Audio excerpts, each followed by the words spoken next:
Yeah, that looks alright.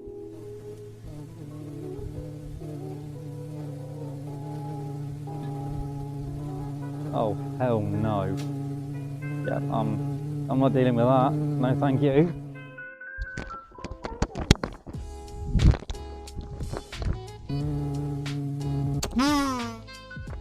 Right, time to carry on then.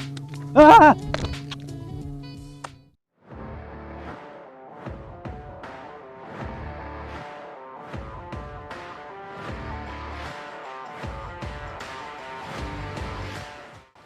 Beast Wars has got to be one of the most beloved series within Transformers franchise. From its immersive and creative storyline to the incredible performance of the voice actors. Beast Wars was originally released in 1996 with the animated series on the 22nd of April that same year, being created by the likes of Aaron Archer working in Kenner division of Hasbro, introducing ball joints and a wider range of articulation from more complex transformations to the toys to keep kids engaged. Although it did spark a debate amongst fans with the saying truck not monkey when Optimus Primal was created to be a gorilla. The TV series ran 52 episodes over 3 seasons with a follow-up series, Beast Machines. But I won't go into that just yet. What made this series shine though was the animation and story, not to forget the incredible talents of David Kay, Gary Chalk and the absolute mad lad legend Scott McNeil. So today, I want to take a look at everyone's favourite buzzy boy, Waspinator. And taking a look at Waspinator in his, well, Wasp mode, he does look quite nice. Sporting a very sort of evergreen dark green. The abdomen being in that nice bright yellow and black stripe. A little bit of a wood brown for the antenna and legs. Some purple for the eyes and the wings, which I'm not a massive fan of. Of course, that original animation model was just clear for the wings. But it does look quite nice. It looks very, very nice. There's little mandibles up front which do articulate. Quite nice. I will say this, I think that the Wasp mode for the Kingdom variant is quite nice. It definitely looks the part. And it is a far better Wasp mode than the Thrilling 30s that I do have over here, which unfortunately does look a bit squashed. It's still nice. About a touch taller than that Thrilling 30s. Head's a little smaller and a bit more in proportion. Same with the abdomen as well. Now, this isn't the only Waspinator that we received from the Kingdom line. We'd also received a couple of repaints,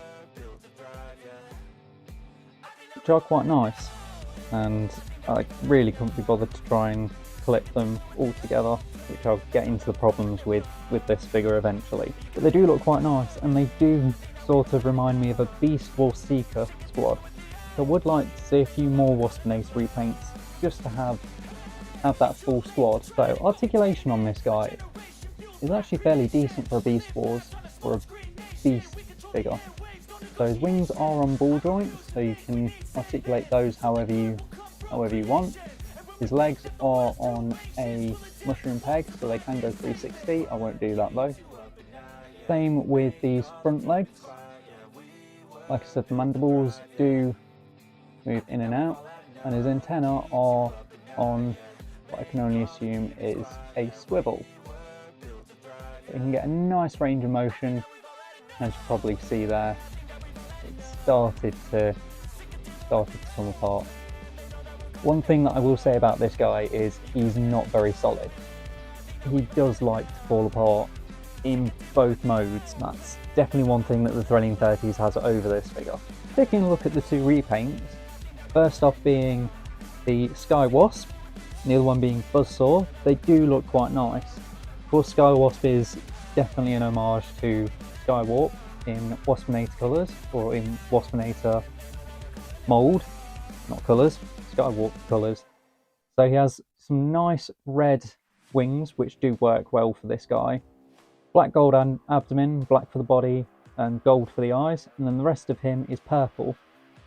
So very, very nice. definitely an homage to Skywarp there. It does look quite good. I think it works well for this mould. Moving over to Buzzsaw, which I do think is the better of the trio, if I'm being completely honest, in terms of colour scheme. Again, I'm not entirely a fan of the wings. I do think that black is a bit too dark, and it is in this glossy plastic, but mainly on the top, not so much on the bottom. It does look good. Of course, you've got that nice striped yellow and black abdomen. The head being in a very sort of glossy yellow with green eyes, black antenna, black mandible, black body, and then a bit of yellow and a little bit of purple poking out for the robot mode, and a little bit of green as well. Again, I think this guy looks phenomenal for this mould. I think it really does work. It is the better looking of the Wasp modes. Transformation on this guy isn't too bad.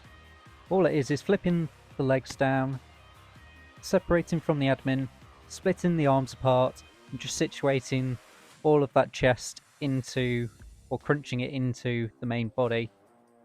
It is a bit fiddly, and like I say, it doesn't like to tab in quite well. Robot mode does look quite good in this, on this figure. I definitely think that the proportions are off though, in terms of how he should look to animation to figure. I do think that he does have a very nice head sculpt, using some of that yellow and black paint, that same purple, which does have a little bit of light piping, although not much, and it's a little dark so it won't come through. He has his little mandibles. Yeah, he does have a very nice head sculpt. The rest of the figure deco is quite nice, some nice yellow paint along the arms and along the feet, or on the legs, sorry. Yeah, most of that bug mode sort of just disperses all over the figure. And again, doesn't like to stay together. It's my one gripe with this figure. Well, one of the gripes. One thing I will mention is I'm not a fan of the legs on the insect legs on the robot mode. I much prefer the two legs being on his arms and the one leg being on his leg. But he is a very nice figure. Articulation on this guy, his head is on a ball joint, so you can get a little bit of up and down and 360 rotation. He has a slight hinge joint there on the shoulder, nice 360 rotation, and a nice just 90 degree on that shoulder, as well as a bicep swivel. Also got a nice bend at the elbow, 180 degrees if you want to break his arm, and a mushroom peg for his hand, so you can get 360 on that too. His waist does have a swivel, it's just on a mushroom peg, and his chest does not want to, there we go, doesn't want to stay together. His legs are on universal, so they are just hindered by the kibble on what you can get on there, and it is a bit stiff as well at that mushroom peg, so you probably won't get much off of that. Nice bend at the knee, and break his leg again if you wanted to. Ankle tilt on the feet, and there is some movement there at the ankle. Overall, I'd say he is a decent figure. Now, there is one thing that is missing from this guy, and that is on his stinger itself. If you pop this part of his stinger out, you get his little gun, and again, doesn't want to stay together. It really doesn't like to. And he can just hold that as a weapon if he wants to. I do think that this figure does scale better than the Thrilling 30s, I will say that, and I'm just going to leave him like that. But bringing in the Thrilling 30s, you can definitely tell there is a massive difference between these two guys. Thrilling 30s definitely looks the part in robot mode. He looks animation accurate. He's definitely my more preferable figure to display on my Predacons shelf. But overall, I do think he scales better. Like I said, I prefer those two legs being on the arms rather than on the legs, so I do find it a bit cumbersome, and I have misplaced his stinger, so I can't really show you him with his gun. Bringing in both of his repaints, Sky Wasp and Buzzsaw, you can definitely see that their heads are a bit different to Waspinator, and that's because the original Waspinator, the animation accurate head, is his mutant head, whereas this is the normal Waspinator head underneath that mutant head, which you can just see there. Which Sky Wasp and Buzzsaw did come with a spare head, if it'll focus, there we go, which is just that Waspinator head. I prefer to use the original head for these guys. But in terms of paint on these guys, you can see that there's a bit of red on Sky Wasp. That purple is definitely a bit more prominent in this mode.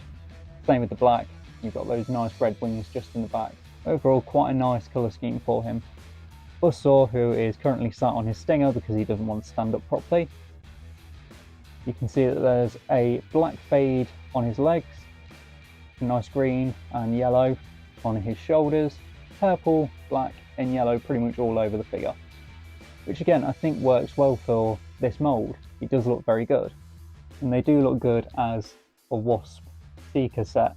They do look really cool. Now, in terms of Waspinator figures, I do think that the Kingdom one is a brilliant figure. He does have his problems in terms of tabbing in and staying held together. Unfortunately, that's just a part of the figure and a part of the mould as a whole. But I'd definitely say that he's a great placeholder if you're wanting a Thrilling 30s. I'd definitely say that the Thrilling 30s is by far the best Waspinator figure that we've had from Hasbro, bar a masterpiece, which I'm hoping we will get at some point. But he's a good figure, he is. And the fact that they've done repaints and they've gone into the idea of a Waspinator inspired Seeker team, that's a cool idea. Why Hasbro hasn't delved into that idea before, I'm not sure. It would have worked brilliantly for the comic, but yeah, I'd say he's not a bad figure. He does have his problems, but he's worth a pickup. That's been my look at Kingdom Waspinator. I do think that he's a good figure, and I do think that his various repaint pals are brilliant. If you do want to see more videos like this, don't forget to subscribe, drop us a like, drop a cheeky comment on what you think of these guys.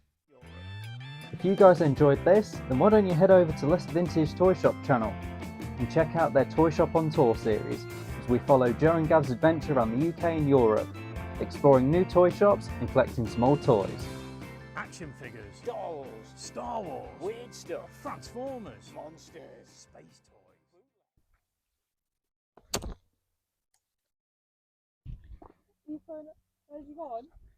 He's over there.